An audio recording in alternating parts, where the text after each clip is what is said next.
नमस्कार विद्यार्थियों, मैं डॉक्टर हरीश पिनारिया, लोकमान्य तिलक शिक्षक प्रशिक्षण महाविद्यालय डबोक, जनार्दन राय नागर राजस्थान विश्वविद्यालय उदयपुर। आज हम पढ़ेंगे भूगोल शिक्षण। इसमें भूगोल शिक्षण की विधियां हैं, वो टॉपिक लेके मैं आपके सामने आया हूं।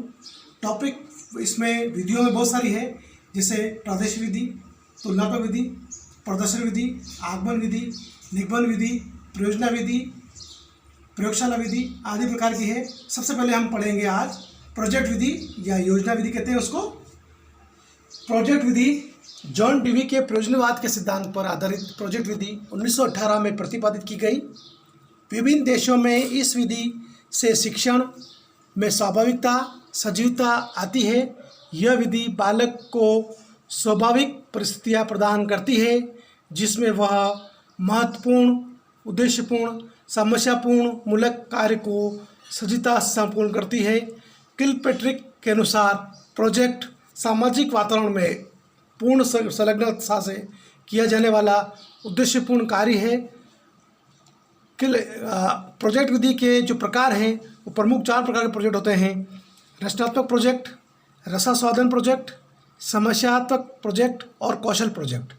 सबसे पहले हम बात करते हैं रचनात्मक प्रोजेक्ट कौन से होते हैं। इसके अंदर छात्रों में रेखा चित्र बनाना, मानचित्र बनाना, चित्र बनाना, मॉडल बनाने में कहा जाता है। ये सारे रचनात्मक प्रोजेक्ट हैं। रसास्वादन प्रोजेक्ट को मुख्य रूप से उद्देश्य किसी क्रिया द्वारा छात्रों को आनंद अनुभूति कराना, छात्रों को प्राकृतिक अध्ययन, स्थानीय भूगोल का अध्ययन करने में कहा जा सकता है। तीसरा है समस्यात्मक प्रोजेक्ट। इसके अंतर्गत छात्रों को किसी समस्या का समाधान खोजना होता है तथा जापान में लकड़ी के घर क्यों बनाए जाते हैं इसका अध्ययन करना। कौशल प्रोजेक्ट के अंदर मुख्य उद्देश्य किसी कार्य में कुशलता प्राप्त करना, उसका विशेष ज्ञान प्राप्त करना तथा प्रक्षेप बनाना, सिखाना, मानचित्र बनाना, सिखाना आदि है। इस योजनाविधि प्रयोग जाने वाले मुख्य पद कौन कौन से हैं? योजना का उद्देश्य निरूपित करना, योजना का निर्माण करना, योजना का क्रियान्वयन करना, योजना का मूल्यांकन करना। ये इसके 4 स्टेप है। अब हम बात करते हैं इस विधि के गुण। यह विधि मनोवैज्ञानिक विधि है क्योंकि इसके शिक्षण सिद्धांत, शिक्षण सूत्रों का उपयोग किया जाता है। इस विधि में खेल विधि द्वारा छात्रों को ज्ञान दिया जाता है। इससे बालक बड़े रुचि का अध्ययन करता है। यह विधि विद्यालय की शिक्षा को व्यवहारिक जीवन से संबंधित करता है। यह विधि पिछड़े बालकों के लिए वरदान स्वरूप है क्योंकि इसमें प्रत्येक बालक को अपनी रुचि क्षमता के अनुरूप स्वेच्छापूर्वक स्वतंत्रता के से कार्य करने का अवसर मिलता है। यह विधि छात्रों में सहिष्णुता, पारस्परिक सहयोग की भावना विकसित करती है। यह विधि छात्रों में श्रम के प्रति प्रेम उत्पन्न करती है। यह विधि छात्रों को मानसिक थकान नहीं आती है। इस विधि के द्वारा बालकों में यथार्थ व्यावहारिक ज्ञान प्रदान होता है। इसकी कुछ सीमाएं हैं, उसको हम कहते हैं। इस विधि के अंदर समय और शक्ति का अपव्यय होता है। इसमें शिक्षण कार्य क्रमानुसार व्यवस्थित ढंग से नहीं हो पाती है। पाठ्यक्रम का प्रत्येक प्रकरण भी प्रोजेक्ट कार्य के लिए उपयुक्त नहीं है। इस विधि में लेखन कार्य को बहुत कम अवसर मिलता है। प्रोजेक्ट में कार्य पुनः परीक्षण भी भलीभांति नहीं होता है। इसमें शिक्षक पर अधिक कार्यभार होता है। इस विधि द्वारा प्राप्त ज्ञान आंशिक होता है, प्रारंभिक स्तर के लिए उपयोगी नहीं है। इस विधि का उपयोग करने से विद्यालय के अन्य क्रियाकलाप अस्त व्यस्त हो जाते हैं।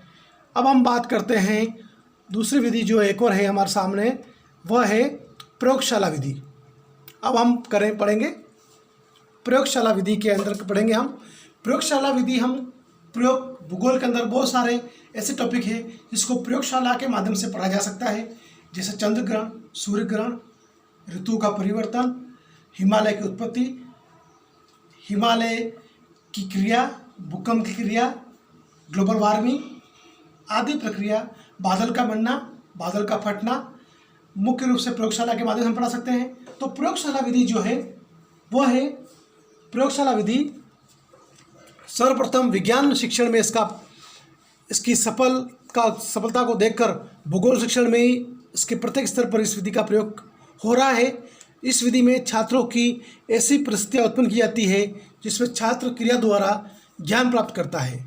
शिक्षा शब्दकोश के अनुसार प्रयोगशाला विधि शैक्षिक प्रविधि है जिसके द्वारा कारण, प्रभाव, प्रकृति, किसी तत्व के गुण, चाहे वह सामाजिक हो, मनोवैज्ञानिक हो तथा भौतिक हो, नियंत्रित दशाओं के अंतर्गत यथार्थ अनुभव अथवा प्रयोग द्वारा सुनिश्चित किए जाते हैं।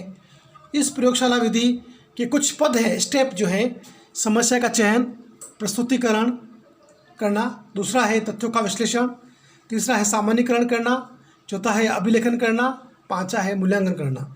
अब इस प्रयोगशाला विधि के गुण क्या है? यह मनोवैज्ञानिक विधि है। इसे बालक स्वयं क्रिया द्वारा सीखते हैं। यह विधि छात्रों की उन व्यक्तित्व संवेदनताओं के अनुसार कार्य करने का अवसर प्रदान करती है। यह विधि सामूहिक शिक्षण के दोषों का निराकरण करती है। इसमें छात्रों में उत्तरदायित्व का निर्वाह करने की प्रवृत्ति विकसित होती है। इस विधि के द्वारा छात्र पाठ्य पुस्तकों, संदर्भ पुस्तकों, पत्र पत्रिकाओं, एटलस, मानचित्र तथा ग्राफ आदि का समुचित उपयोग करना सीखता है। इस विधि के द्वारा ज्ञान स्थायी होता है। इसमें छात्रों की विषय के प्रति रुचि बढ़ती है। इसकी सीमाएँ क्या है? यह विधि बहुत कम खर्चीली है, मितव्ययी नहीं है, अधिक खर्चीली है।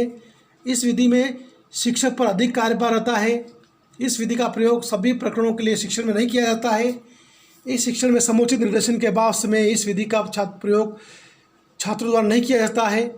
इस विधि द्वारा प्राप्त ज्ञान क्रमबद्ध सुसंगठित नहीं होता है, क्योंकि बहुत सारे टॉपिक होते हैं, बहुत सारे प्रयोग वाले होते हैं, बहुत सारे थ्योरी वाले होते हैं, तो इनका अध्ययन क्रमबद्ध सुसंगठित नहीं हो पाता है।